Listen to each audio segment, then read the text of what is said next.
Kommst mit auf eine kleine Reise, auf einen Besuch ins Schlummerland. Heute spazieren der Flick und Fanian durchs verschneite, eisig kalte Schlummerland. Sie begegnen dem Schneebär Arlion, wo mit seinem magischen Hauch kleine Schneewichtel sichtbar machen kann. Die beiden Muns tanzen mit ihnen im Schnee und schlafen dann müde und zufrieden neben Arlion ein. Also, dann machst du jetzt so bequem, wie es nur geht. Und dann machst du deine Augen zu. Der Ort, wo du bist, ist immer noch da, auch wenn du die Augen zu hast. Und jetzt stellst du dir vor, dass irgendwo da in der Nähe um dich herum eine Tür siehst. Eine Tür mit einer Türfalle. Wenn du jetzt die Türfalle abdrückst und durch die Türe durchgehst, bist du da. Im schönsten Land, das es gibt. Im Schlummerland.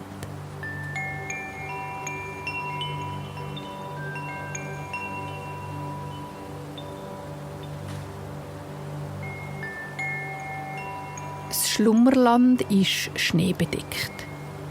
Schon seit vielen Tagen schneit es immer mal wieder, abwechslungsweise mit Sonnenschein. Warum es genau die weisse Pracht gibt, das weiss im Schlummerland niemand so genau. Die Wesen, die hier wohnen, studieren auch nicht daran, wann genau der Winterschnee angefangen hat oder wie lange er noch gehen könnte. Auch die Muns nicht. Sie alle nehmen das Wetter und seine verschiedenen Launen einfach so, wie sie sind. Muns, das sind aufgeweckte, lustige, kleine Wesen mit ganz vielen Haaren am Körper. Der Flick und Fanian sind auch Muns und die beiden sind heute mal wieder zusammen im Schlummerland unterwegs. Und zwar in dem Teil, wo es gerade sehr viel Schnee hat. Das Schlummerland ist nämlich gross und darum ist nicht überall Winter. Aber dort, wo der Flick und Fanian gerade sind, eben schon. Die beiden stapfen durchs Schlummerland. Der Schnee, der liegt, ist leicht und glitzerig und so fein wie Staub. Bei jedem Schritt, den die beiden Muns machen, sinken sie ein und munzig kleine Flöckchen stäuben um sie herum auf. Die Luft um sie herum ist klar und kalt und manchmal scheint fein ein Sonnenstrahl durch die weisse Wolkendecke am Himmel. Die Fanian ist heute ganz dick eingepackt. An den Füßen hat sie zottlige Schuhe in einem leuchtigen Pink und aus dem gleichen Stoff an den Händen dicke Fausthändchen. Um den Hals hat sie einen roten, wolligen Schal. Das Halstuch hat sie mehrmals um sich herumgewickelt und trotzdem kommt er hinten fast auf dem Boden an. Ein Teil vom Schal hat Fanian sich auch über den verstrubelten Kopf gelegt, wie eine rote Kapuze. Der Flick hat keinen Schal und keine Händchen. Dafür eine Jacke, die aus ganz vielen verschiedenen Stoffen zusammengenäht ist, wie ein Flickenteppich. Seine grossen Hände und Füße sind frei, allerdings bewachsen mit einem dicken, orangelichen Fell, das ihm wunderbar warm gibt. Muns können eben zaubern und sie können die Farbe und die Dicke von ihrem Fell selber bestimmen. Jetzt bewegen sich die beiden durch den Schnee, langsam und bedächtig. Die leichten, weißen Häufen kommen ihnen fast bis zu den Hüften. Und es ist noch anstrengend, sich da einen Weg zu bahnen. Aber es macht auch Spass. Ab und zu buckt sich die Fanian und drückt in ihren Händen ein bisschen Schnee zu einem kleinen Schneeball zusammen. Und dann rührt sie ihn in einen Ast, der über dem Flick hängt. Und dann rieselt es feinen Schnee auf ihren Mundsfreund und beide giggeln. Nach einer ganzen Weile stoppt Fanny an. Sie hat etwas gehört. Schritte, die nicht im Flick und nicht ihre sind. Langsame, beruhigende Schritte im Schnee. Es muss ein grosses Tier sein, denkt sie. Breit und schwer. Die Fanian hat eine Ahnung. Ihre Freundin Appa hat ihr doch mal von einem Schneebär erzählt. Und wirklich, in diesem Moment taucht so ein Schneebär auf und kommt hinter einem grossen Baum führen. Er haltet vor den beiden Munds an und schaut sie aus dunklen Knopfaugen freundlich an. Der Schneebär ist gross und hat ein weißes Fell mit kleinen farbigen Flecken. Die Flecken haben verschiedene Formen. Die einen sind rund oder oval, aber der Flick sieht auch solche, die die Form von einem Herz haben oder von einem Stern. Auch im Gesicht hat der Schneebär ein Muster. Von seiner Stirn bis durchab zu seiner schwarzen Schnauze hat er einen breiten, goldig schimmernden Strich. «Hoi Schneebär», sagt Fanian freudig. «Es ist schön, dass ich dich endlich mal gesehen. Ich habe schon von dir gehört. Ich bin die Fanian und das da ist der Flick.» «Hoi Fanian», brummt der Schneebär. «Mein Name ist Arlion.» «Ein wunderbares Wesen», denkt Fanian. «Gross und stark und gleichzeitig so weich und lieb.» Die Fanian schiebt sich ihren Schal vom Kopf und holt dann tief Luft. «Du, Arlion, ich habe eine Frage», sagt Fanian. Man merkt ihrer Stimme an, dass sie ein bisschen aufgeregt ist und es kaum abwarten kann, vom Schneebären Antwort überzukommen.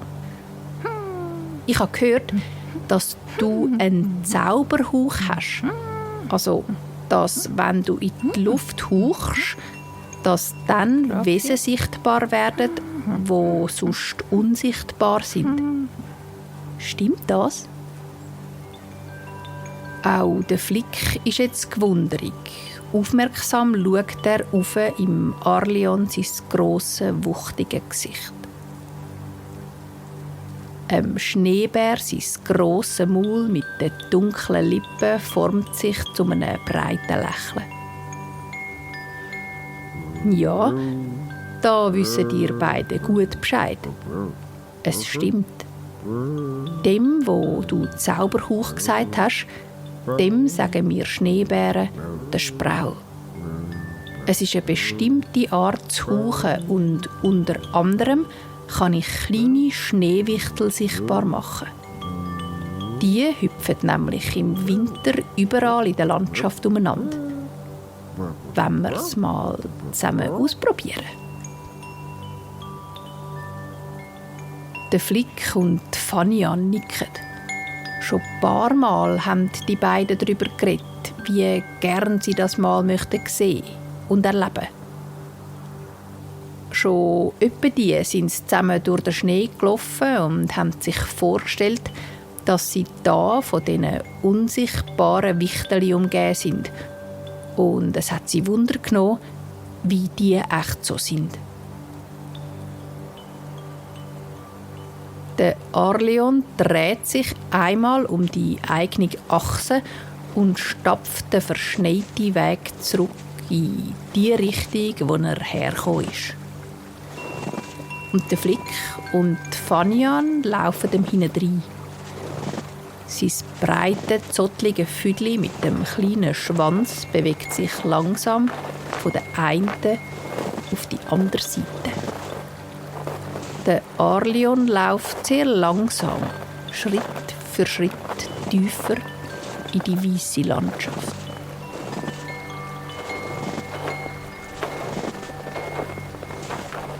Nach einer ganzen Weile kommen die Muns und der Schneebär in ein kleines Wäldchen voller schneebedeckter Tannen. Die Äste der Nadelbäume hängen bis zu den Muns runter und die grünen Zweige sind so dick mit Schnee beladen, dass überall feine Schneeflöckchen in die Luft raussteigen. Vor so einem Ast haltet der Arlion an und schaut verschmitzt zu den beiden Muns hinteren. Das ist der Wald, wo ich wohne. Die Wichteli da kenne ich fast alle. Und sie mich auch. Mal schauen, wenn wir heute hier treffen. Der Arlion sitzt ab. Seine Schnauze ist jetzt ganz nahe vor einem Tannenzweig. Dann lupft er eine von seinen vorderen Tatzen vor sein Gesicht. Er macht die Augen zu und legt seine Pfoten mitten auf seine breite, weisse Stirn. Er schnauft tief ein und aus. Er fährt mit den Pfoten zwischen seinen Augen durchab, bis zum dunklen, feuchten Nasenspitz. Und dann haucht er in die Luft.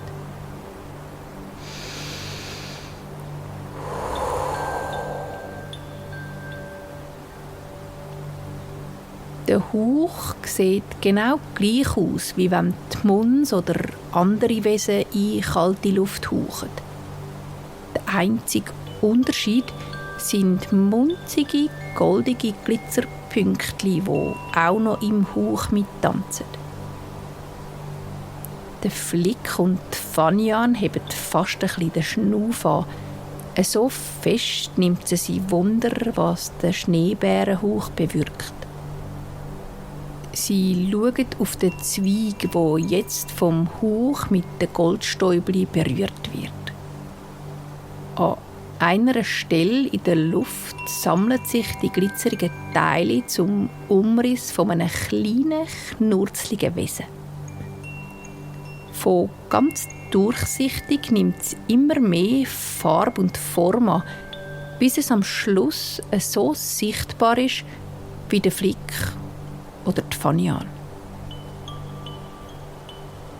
Das Wesen hat kurze, rote Hosen an und ist barfuß.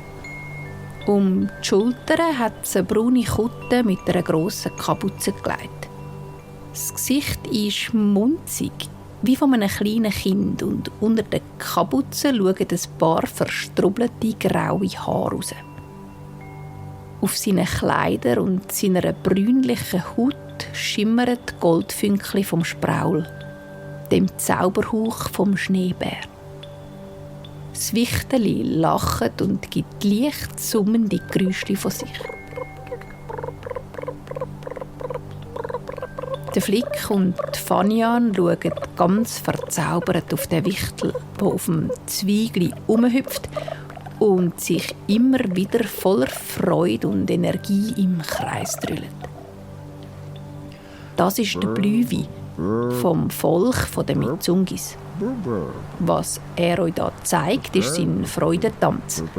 Eine kleine Vorführung, weil ihr ja, glaubt, noch nie ein solches Wesen gesehen habt. Der Flick und Fanian schütteln den Kopf und lachen. Es sieht so herzig aus und ist irgendwie ansteckend, der Tanz. Die Fanian gelustet es richtig, um mit dem Blüwi mittanzen. Und weil Muns sehr gut sind im das machen, was sie gerade wollen, lupft Fanian ihre haarigen Füße vom Boden und hüpft genau dort, wo sie ist, im Kreis. Der Arlion unterdessen haucht den goldschimmernden Spraul noch auf einen anderen Ast und auf ein Gebüsch und auf einen grossen Haufen Schnee, der neben ihm liegt.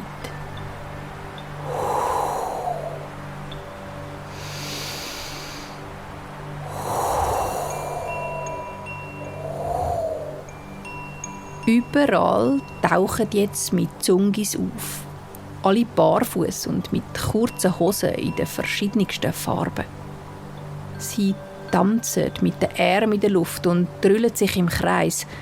Der Schnee um sie herum wirbelt und tanzt mit ihnen mit.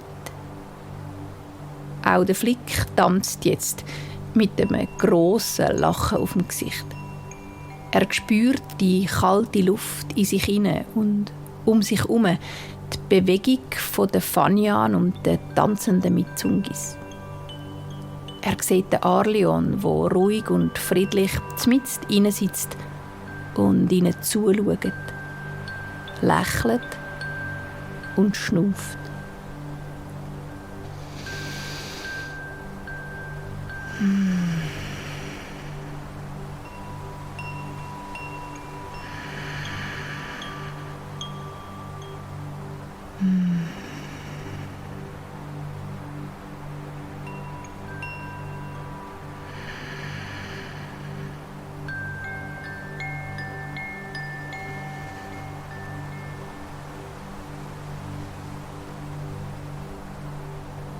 Mit der letzten grossen, schwungvollen Drehung beendet der Flick seinen Tanz und lässt sich hinter sich in den weichen, stäubenden Schnee gehen.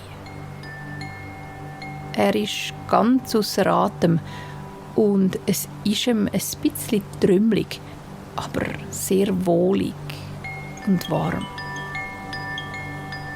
Auch die Fanian lässt sich jetzt neben ihn plumsen und schaut ihn mit einem strahlenden Gesicht an. «Macht noch Spass, der mit Zungi-Freudentanz», seufzt sie zufrieden.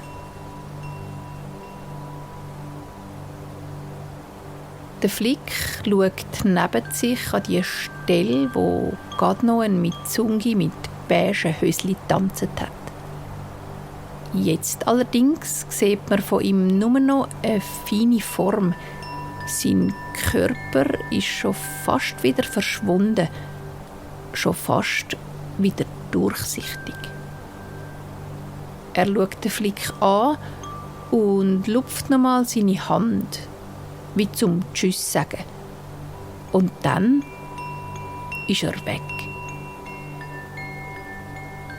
Der Arlion steht auf und macht ein paar schwere Bärenschritte zum Flick und der Fanian an. Er lächelt. Das war ein schöner Tanz von euch und den Mitsungis. Es ist so, dass sie immer nur kurz sichtbar werden und dann wieder verschwindet, bis sie den Spraul von einem von uns Schneebären wieder zeigt. Aber natürlich sind sie auch sonst immer da. Sie sind immer dort, wo Schnee von einem Ästchen stäubt, ganz ohne, dass es windet. Der Arlion hebt eine grosse weisse Pranke. Und ihr zwei? Ihr seid sicher müde jetzt nach dem Tanz und habt Lust auf einen kleinen Schlaf, oder? Der Flick macht die Augen zu und merkt, dass es stimmt, was der Arlion sagt. Dass er müde ist und schwer. Es ist schön, das zu spüren, die dichte Schwere nach dieser Leichtigkeit im Tanz. Er schaut zu der Fanian und sieht, dass auch sie schon fast die Augen zu hat. Der Arlion legt jetzt seine Pfoten nochmal auf seine Stirn. Bevor dass ihr zwei einschlaft, verrate ich euch noch ein Geheimnis. Der Spraul macht Mitsungis sichtbar. Und der Spraul hat auch bei den Muns eine magische Wirkung. Er macht, dass sich eine wohlige Decke über euch legt und ihr einschlaft. Vom einen auf den anderen Moment. Tief und fest. Wenn ihr? Der Flick und Fanian nicken. Wie wohlig weich sie jetzt schon gebettet sind in dem Schnee.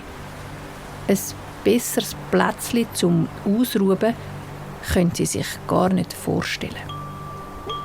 «Danke, Arlion», sagt Fanian noch und dreht sich auf die Seite zum Flick. «Danke für all das, was du uns gezeigt hast.»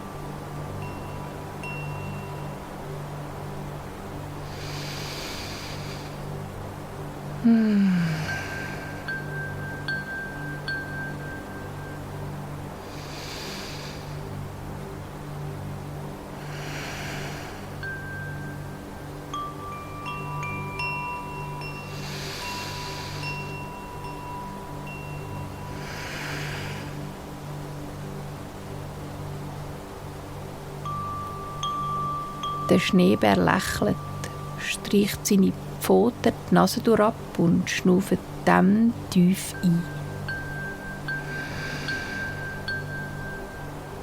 Mit offenem Maul schnauft er wieder aus.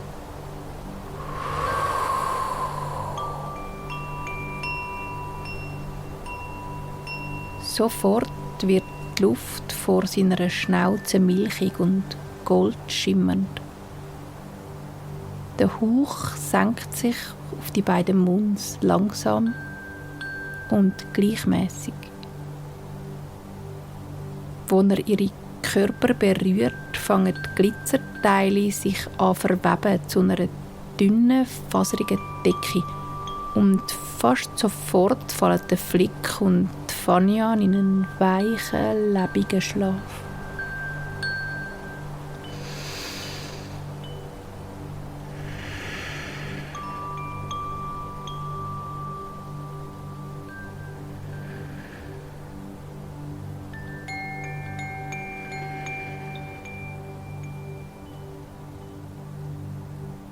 Auch der Arlion liegt jetzt ab.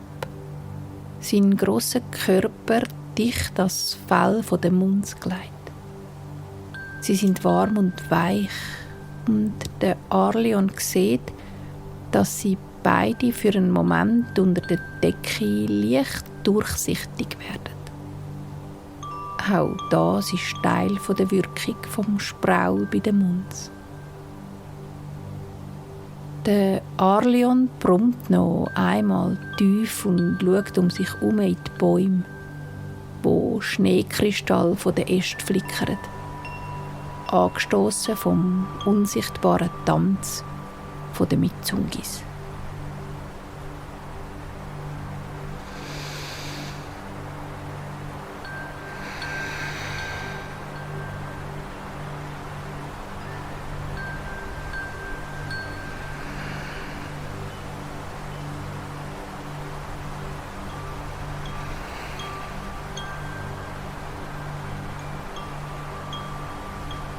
Und alles ist, wie es ist im Schlummerland.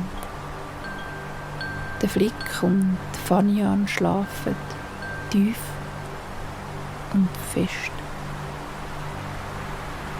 Unter ihnen und über ihnen ist alles weich und still. Nur ganz ein feines und langsames Schnaufen kann man noch hören. Ein und aus. Ein und aus.